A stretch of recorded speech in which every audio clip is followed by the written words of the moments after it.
Bonjour à tous. J'ai décidé de vous expliquer le programme de ce week-end de la grande place de Bruxelles. Vous voyez, elle est tellement belle. Vous voyez la maison de ville et le beau sapin de Noël, les petites lumières qui sont encore allumées. Et alors, qu'est-ce que nous allons faire ce week-end? D'abord, évidemment, nous allons continuer à lire notre livre. Donc Huis van de Mosquée, ça c'est une première chose. Alors après, j'ai reçu une demande de Hamza. Et Hamza, il est un agent d'assurance et il m'a demandé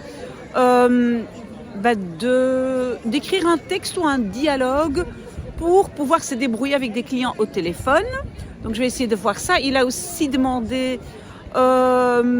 d'écrire quelque chose sur le contact avec les collègues. Ça, je ne sais pas si ça sera pour ce week-end. En tout cas, je n'oublie pas. Qu'est-ce qu'on a encore? On a Mohamed qui va déménager. Il va déménager à Zaventem. Il doit aller à la commune pour faire le changement d'adresse. Et donc, il m'a demandé aussi un peu de vocabulaire pour faire ça. Et alors, aujourd'hui, j'ai rencontré, de façon virtuelle, mais j'ai rencontré encore un autre Mohamed. Oui, c'est vrai qu'il y a autant de Mohamed que de Yann, que de Jean, que de John. Et donc, j'ai rencontré encore un autre Mohamed, mais c'était donc en visioconférence, parce que Mohamed, il a envie de passer son test CELOR. Et c'était vraiment une très chouette rencontre. Et je vais vous expliquer pourquoi.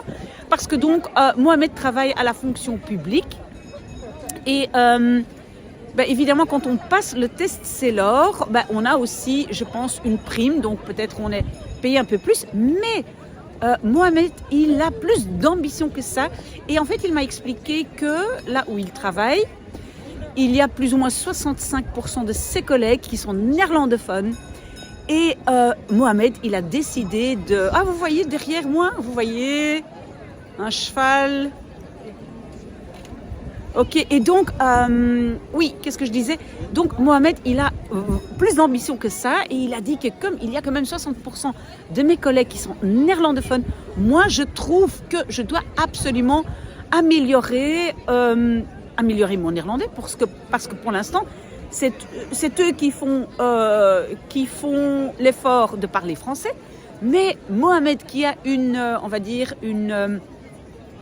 qui est un gagnant, qui veut vraiment ne pas se mettre dans une position d'infériorité, il a décidé d'apprendre le néerlandais et de vraiment essayer de passer ce test. Je pense qu'il a déjà passé le test écrit, mais il doit encore faire l'oral. Donc, c'est une interview qu'on doit faire avec un jury. C'est pas évident. Et j'adore cette mentalité. Pourquoi? Parce qu'aujourd'hui, il y a tellement de gens, on voit ça dans les médias, sur les médias sociaux, des gens qui se victimisent et qui pauvre moi, etc. Mohamed, il n'est pas comme ça. Il est comme moi, j'espère, parce que moi non plus, je ne trouve pas que ce soit une bonne attitude. Ce n'est pas une attitude de gagnant. Si vous aussi, vous voulez vraiment réussir dans la vie, vraiment ne pas être un loser, on laisse cette victimisation à des vraies victimes, mais nous, on se bat et on va de plus en plus loin, on se met des mini défis. Voilà, et donc j'étais très contente de rencontrer Mohamed et donc je vais certainement aussi prendre le temps de regarder un peu son dossier et de quelle façon il peut se préparer à cette fameuse conversation qu'il doit avoir pendant 10 minutes en néerlandais avec un jury. Ok, alors qu'est-ce que je vais faire maintenant? Parce que je suis à la grande place, mais je vais aller chez mon grand ami Simon. Et si on a le temps, parce qu'en fait, ses parents m'invitent à manger. Enfin, c'est en fait Simon qui m'a invitée. Et c'est toujours très chouette d'aller les voir. C'est une très chouette famille. Ils habitent dans le centre de Bruxelles. Ils sont très agréables. Et si j'ai le temps, je vais faire donc un petit bubble tea avec Simon. Et je vais essayer d'enregistrer ça s'il a envie. Donc, en faire une vidéo pour que vous puissiez aussi à chaque fois vous entraîner. Parce que donc, n'oubliez pas, comme je l'ai déjà dit souvent, n'oubliez pas, audition, c'est vraiment la première chose à faire et faire la même audition tout le temps pour évoluer, pour apprendre mieux une langue.